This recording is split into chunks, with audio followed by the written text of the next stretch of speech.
Well, what's so crazy is that I'm indicted right now. Indicted, I was found guilty and I'm sentenced to 41 months in federal prison for preaching the gospel in front of an abortion clinic. Exactly that. The event happened in 2020, okay?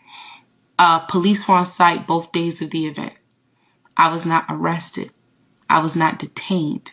I had no type of charges or forthcomings with the police at all.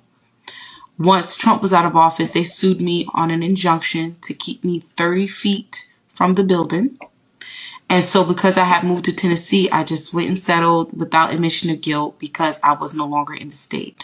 And then in 2022, right after Dodson was overturned, they beefed up the charges and indicted me on a federal charge with the secret grand jury that they had that I was not aware of.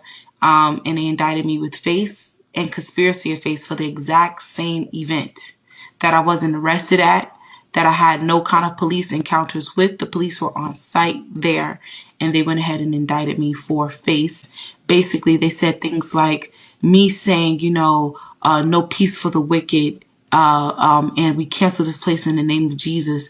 Those are forms of threats.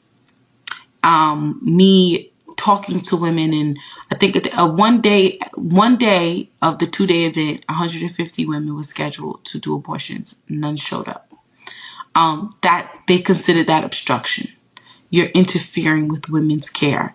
And I'll never forget this. Before they sent the jury back to deliberate, the jury was told, this is not about the Bible. This is not about religious beliefs. This is about women's rights. And I was devastated to see the jury come back with a guilty verdict, but to preach the gospel and preaching things out of the Bible that may seem warfare, it may sound like warfare, doesn't necessarily mean that I'm invoking threats and violence. I'm speaking in the spirit. So yeah, they found me guilty, and the judge sentenced me to 41 months in prison. And what's so crazy is that my lawyer, who's appealing it now, he said in normal cases, something like this wouldn't have even gone federal. And he said for them to sentence you to 41 months, which the judge said in front of me, she said, well, I'm going to make an example out of you. You had 65,000 people watching you at a time, and people need to know what the consequences are when you interfere with women's rights. She said it straight up.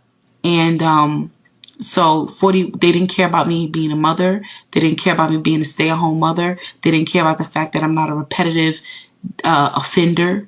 Didn't care less. They gave me 41 months and 2 years supervised release.